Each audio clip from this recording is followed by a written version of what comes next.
2 ans seulement après sa création, l'Alliance des États du Sahel continue de prouver qu'elle peut transformer cette région en un espace sécurisé et prospère. En 2025, les perspectives étaient nombreuses, alors que les 3 chefs d'État du Mali, du Burkina Faso et du Niger se préparent pour le 2e sommet de l'année, les 22 et 23 décembre prochains.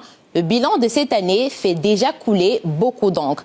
Avec 3 secteurs prioritaires, la sécurité, la monnaie et l'économie, auxquels s'ajoute la diplomatie, 2025 a été profondément remodelé, caractérisé par des dynamiques de rupture, de résilience et de réinvention. Sur le plan sécuritaire, l'AES a fait de la coopération militaire renforcée son objectif principal, axé autour de la charte du Liptako-Gourma qui prévoit une défense collective.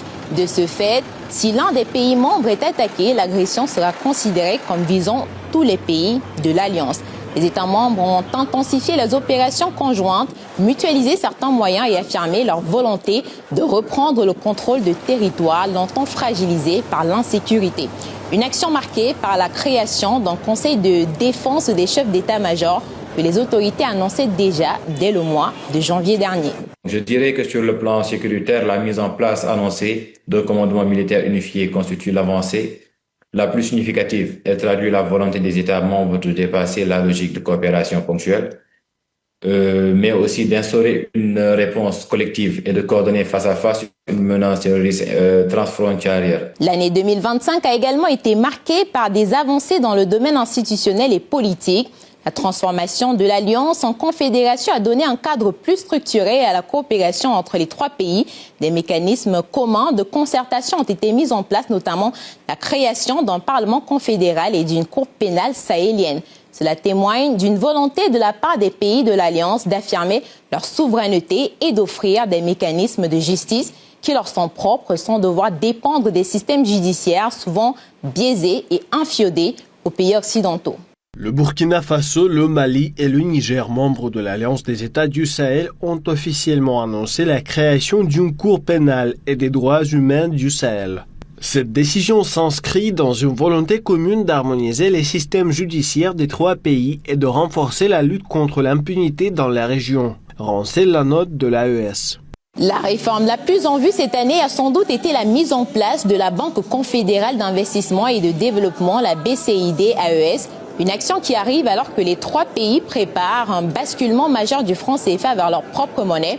Une démarche qui traduit la volonté des autorités de construire une économie plus intégrée, moins dépendante de l'extérieur et mieux à même de répondre aux besoins spécifiques des populations sahéliennes. L'audience nous a permis d'avoir les orientations claires de son Excellence, Monsieur le Président de la Transition, sur ce qu'il a comme vision, bien sûr aussi ce que ses pairs ont comme vision de cette banque, qui doit être une banque de développement au service de la souveraineté économique de nos États.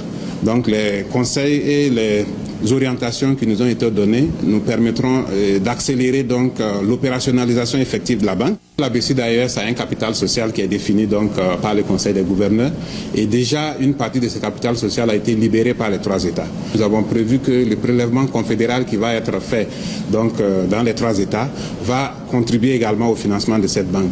Il sera essentiellement question de financer des projets des États, mais également si les États identifient des projets structurants portés par des entreprises et que ces États proposent ces projets en financement, la banque peut effectivement examiner la possibilité de financer ces projets. La création d'une station de radio et d'une chaîne de télévision confédérale destinée à forger un récit médiatique partagé a aussi été annoncée lors du lancement de la phase finale de la mise en service de la radio.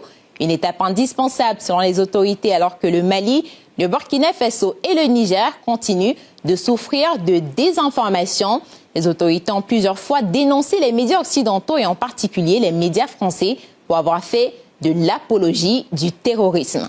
La Haute Autorité de la Communication a suspendu pour 4 mois les services de France 2 des bouquets des distributeurs autorisés au Mali pour des manquements graves à l'éthique et à la déontologie journalistique ainsi que pour apologie du terrorisme. Cette décision intervient après une autosaisine du collège de la HAC sur un reportage diffusé le 18 janvier 2024 par France 2 sur la situation sécuritaire du Mali. Malgré ces nombreuses avancées, les pays de l'AES ont traversé de nombreuses difficultés tout au long de cette année.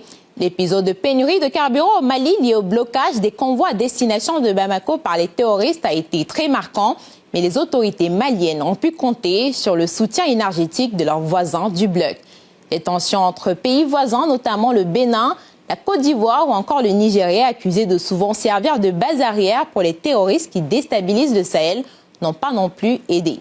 Alors que Bamako se prépare à accueillir un deuxième sommet de la Confédération, les attentes des populations restent élevées, particulièrement en matière de sécurité, de coût de la vie et de gouvernance. Cependant, l'année 2025 aura surtout posé les bases d'un projet ambitieux en pleine évolution.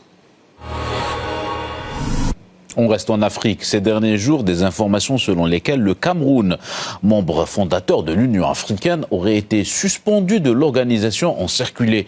Le ministre camerounais des Finances a démenti ces allégations.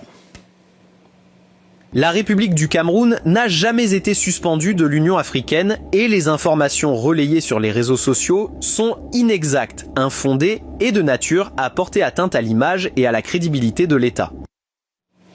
L'annonce est intervenue le dimanche 15 décembre. D'après certains médias, l'Union africaine aurait suspendu les droits du Cameroun au sein de l'organisation panafricaine pour non-paiement de ses contributions. Ces allégations sont fondées sur un document interne de l'Union qui, d'après les autorités camerounaises, a été mal interprété. Le Cameroun a déclaré qu'en réalité, des sanctions préventives temporaires ont été seulement évoquées et qu'une grande partie des arriérés a été réglée au mois de novembre 2025. Le pays demeure donc membre de l'Union africaine.